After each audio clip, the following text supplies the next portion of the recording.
3 मुलं विठ्ठल महादेव नारायण, त्यांच्या 3 मुलापासून आमची परंपरा आहे. मी या ठिकाणी माहिती देतो, लक्षात घ्या. तुकाराम महाराज झाडाखालून सदैव वैकुंठाला गेले ध्यासाकाळ.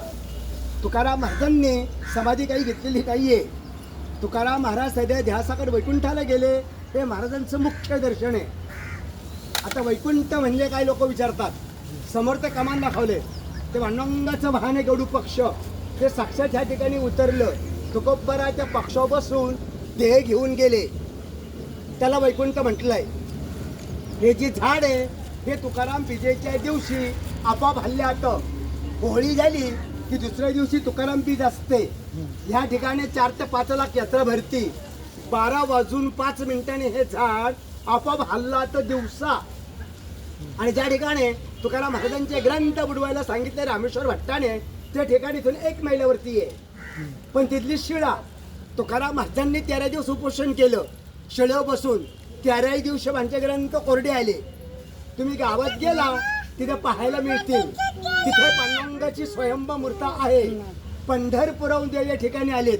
तुकाराम महाराजांचे पूर्वज होते विश्वंभर बुवा, त्यांची वारी होती पंढरीची. त्यावेळेला त्यांना दृष्टांत झाला, विठ्ठल आंब्याखाली आहे, त्यावेळी ती स्थापना तिथे झाली. आपण जर या ठिकाणी आलो, आपल्याला देहू आणि पंढरी दोन्ही क्षेत्र ते घडले जातात. तिथं त्यांचं राहतं घर पण आहे. ज्या ठिकाणी महाराजांनी अभंग लिहिले एकांतवासी, तो भंडारा डोंगर इथून 3 मैलावरती आहे. हे तुकाराम महाराजांचं वैकुंठ स्थान.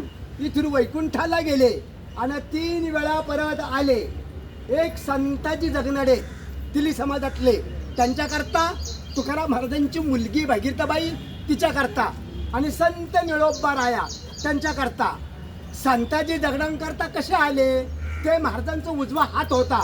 त्यांनी महाराजाकडून वचन घेतलं, म्हणले महाराज मी जर मिळलो तर माझ्या देहाला तर मी मुठमाती द्या. तुम्ही जर अगोदर गेले तुमची मी सेवा करीन. तुकाराम महाराज अगोदर जातात, मागांतेवारले गेले.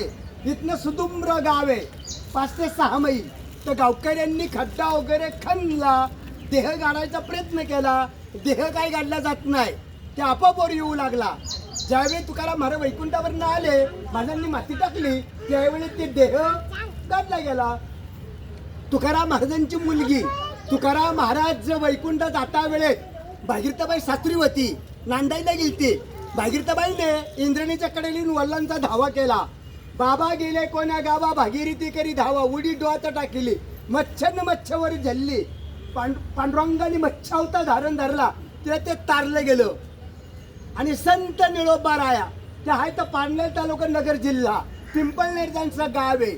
निळोबा राया इथं आले. तुकाराम महाराज इथं नव्हते. तुकाराम महाराज वैकुंठाला गेलते. निळोबा रायांनी या झाडाखाली 42 दिवस उपोषण केलं, बिगर अन्न ना पाणी घेता. स्वतः देवाला भेटायला पांडुरंग म्हणले, देवा मी तुझ्याकरता नाही आलो, मी तुकाराम महाराजांकरता आलो. निळोबा रायांनी अभंग केलाय उपदेश्वर देवाला. येथे तुझ्या लागी बोलविले कोणी, प्रार्थना वाचून याला सिक्का. प्रल्हाद कैवारी दत्तती दंडया, स्तंभी देवराया प्रगटोणी. तैशा परी संकट नाही मजला, तरी का फुकट श्रम केला. निळा म्हणे आम्ही न ओळखूची देवा, तुकड्याचा धावा करीत असे. असा निळोबारायांनी देवाला उपदेश केला. देवाला प्रश्न पडला. देवानी तुकोबाला वैकुंठाहून परत आणलं. निळोबारायाची ते 42 दिवस पूर्ण झाले. मी महाराजांच्या घराण्यातले इथला पुजारी आहे. इथं पांडुरंग तुकोबरा रोज सकाळी महापूजा असते. महापूजाकडून नैवेद्य असतो. जर कोणाची काही इच्छा असली आपल्या शक्तीप्रमाणे दक्षिणा घेतो, नसला तर काही जबरदस्ती नाहीये.